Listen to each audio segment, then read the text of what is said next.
Feição, coisa de Deus. Ô, falar que vocês, eu tô num tesão nesse jogo aí, tá? Nós vamos ganhar. Sem dúvida, nós vamos ganhar. Nós vamos ganhar. Não sei se é porque eu vim direto do Galinha ali, pá, já deu aquela instigada preliminar. É porque você tá bêbado, não, nem foda, caralho. Não, pai. Viu, Coquinha? Você tava certo. Antes de você se redimir. Ai, que golaço. Caralho, que golaço. mano. Nossa. Ô, mas deixou o cara preparar e chutar tudo ali, mano. Não, mas que zica, mano. Nada mais atlético que isso, né? No lance, você mete a bola na trave e na sobra toma o gol. Do meio da rua, Maicon encheu o pé, gol do Corinthians 1-0. Não é possível. Caso em que o Atlético realmente não competiu. Mas tá aí o Alex Escobar, o André Lofredo, o Felipe Dias, o Fred Bruno, o Gato Mestre, Jéssica Sescon, Joana de Assis e o Thiago Medeiros. Todos eles votaram então na vitória do Corinthians contra o Atlético. Nem sempre dá certo, né? Nem sempre dá certo, mas isso aqui é bom. Vamos guardar isso aqui, né? Vamos guardar isso aqui, porque nem sempre isso dá certo, não. Nossa, cara, é assim. Deixa eu ver, quase. Meu Deus, vacilou, tomou o drible ali o Natanael. Vem o time do Corinthians pelo meio, Garro jogou na direita. É o Maicon, bateu! Golaço do Corinthians. Gol do Corinthians, 1-0. Mas muitas coisas foram ditas nessa derrota do Atlético hoje. Uma delas é a questão do Hulk, que realmente está muito abaixo do que já foi um dia, da importância que teve no Atlético. Não está conseguindo render absolutamente nada, né? A gente lamenta muito, porque estava até conversando aqui com o Luiz, né? Até foi uma opinião do Luiz, que nada muda na história do Hulk do Atlético, mas o futebol que o Hulk vem apresentando realmente muito abaixo, e os demais eu vou nem falar, não viu, Luiz? Porque falar de Caio Paulista, Biel, Igor Gomes, cara... Tá. Então agora que terça-feira joguem, né, Rap Show? Porque pra mim claramente escolheram, né? Hoje o futebol não veio, um time misto, que joga em terça-feira. Roberto, eu também tive esse sentimento, inclusive falei isso ali com a minha esposa, enquanto eu tava vendo o jogo. Falei pra ela assim, cara, na minha opinião, esses caras escolheram. É o que eu percebi, é o que eu considerei, é o que eu achei, sabe? Eu olhando esse jogo, analisando esse jogo, eu falei, cara, pra mim, esses caras, eles querem como é que fala? Jogar na terça, não vão fazer o esforço maior. Agora, Roberto, sabe o que me incomoda no futebol? É isso. Eu, antes do jogo, conversando com você na transmissão do Sub-17, eu falei exatamente sobre isso, né? Falei, coloca o time reserva de uma vez. Não mete o time titular de uma vez, não. É bobagem. Vamos meter o time reserva para que a gente possa jogar com tranquilidade, para que a gente possa estar com a turma toda e qualquer coisa põe um ou outro jogador. Se perder, perdeu, porque até o tipo de jogo contra o Corinthians em Itaquera, mesmo você entrando titular com o melhor time possível, é passível empatar ou perder o jogo. É passível você empatar ou perder o jogo.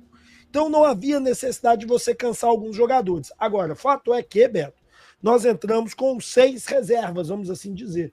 Por quê? Na nossa zaga, nós colocamos o Saravia de meia. E o Saravia é zagueiro. No meio-campo, nós tiramos o Bernard. E no ataque, nós tiramos o Dudu e o Rony. E no meio-campo, nós tiramos também o Arana e o Scarpa. Então, nós tiramos vários jogadores. Então, nós tiramos os nossos melhores zagueiros hoje. Nós tiramos os nossos zagueiros, os nossos 2 pontas. Nós tiramos o nosso meia armador e os 2 atacantes, que é titular com o São Paulo. Então, isso também me dá uma certa tranquilidade, Beto, de você avaliar o jogo. Agora, a verdade é que o Atlético não jogou nada. Foi um futebol medíocre. Isso mostra como o elenco é fraco. Então, essa é a minha opinião aí. Eu concordo com vocês. Escolheram. Mas agora não tem mais dessa, não. Corram que a polícia vem aí. Ô, John Kleiner, dá uma seguradinha aí, filho. Você tá meio nervoso demais, viu? Dá uma relaxada aí, meu querido. Vamos aqui, ó. O Galo pediu pra ler dele. Acho que já foi lido, viu, Galo? A gente tem que parar de idolatrar jogador, parar de pagar o salário deles para você ver o que acontece. São apenas funcionários. O próprio Reinaldo, que é considerado rei, foi jogar nas Marias. Tá aí o Galo. O Thiago falou aqui, ó, pode mandar o Hulk embora e busca o Cauã Soares do Sub-17. Cauã Soares 1000 vezes melhor que o Hulk. O pessoal tá nervoso mesmo. Fernando Braga, técnico do Galo devia ser o Vojvoda. Sampa muda muito. Ah, não, aí gente, não adianta. A turma pediu em peso o Sampaoli. E o time, em casa, o time tem jogado bem. A gente não venceu o Juventude e o Cruzeiro por erro do elenco medíocre que nós temos. O Rony contra o Juventude, ele perdeu 3, 4 chances, cara. Entendeu? Quanto o Cruzeiro jogou com a mais, aí o elenco, né, medíocre que a gente tem, muitos desfalques, e as mudanças péssimas do Sampaoli mataram o time, depois da expulsão do jogador do Cruzeiro. Mas assim... Tem que mudar isso, sem dúvida nenhuma. E é a parte mais difícil até agora. Porque o Hulk está muito abaixo, o Rony erra tudo, o Biel não consegue agregar em nada e por aí vai. O João Marcelo, abandonado no elenco, encostado desde julho, agosto, acho que julho, o Isaac e agosto, o João Marcelo. Eu tenho muita dificuldade de lembrar o nome do João Marcelo, inclusive, talvez por aparecer pouco no elenco, então eu já até descarto, por não ser lembrado, infelizmente, nesse momento. A grande missão para conquistar a Copa Sul-Americana é realmente recuperar os atacantes.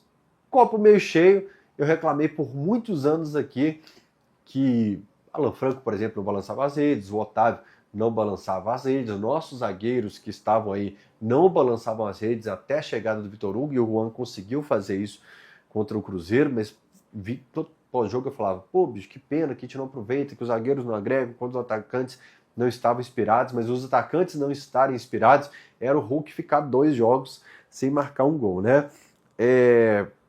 Falando sobre a volância e defesa, o Caio sai para cobrir o cara que está passando a lateral esquerda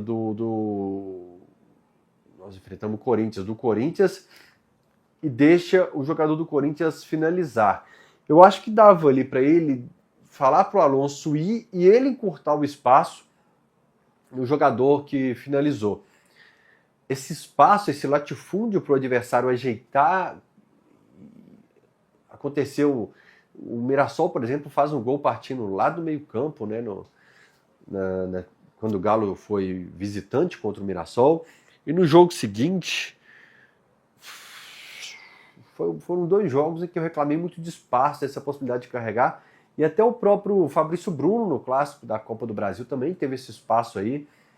Me incomodou o espaço e muita gente questionou se era uma bola defensável para o Everson, um chute daquela distância.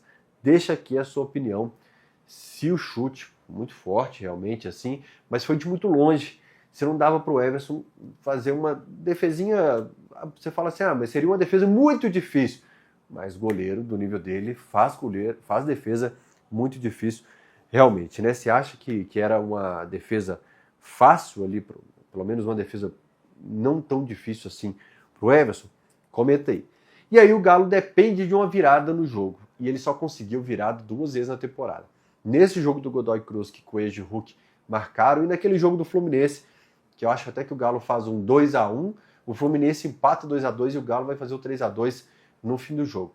Fora isso, é um time que tem muita dificuldade de superação, de virar placar, de reverter, de mostrar alguma coisa quando sai atrás do placar. Perceba isso na temporada. A dificuldade que o Galo tem depois que ele leva um soco no queixo. E eu fiquei, cara, precisa substituir, precisa mexer no time. E uma substituição era certa. A saída do Saravia no intervalo, assim como o Arana e o Romano, no clássico, tinham que sair imediatamente, o Saravia precisava sair no intervalo amarelado, já com Carano, jogador do Corinthians, tendo que fazer mais falta.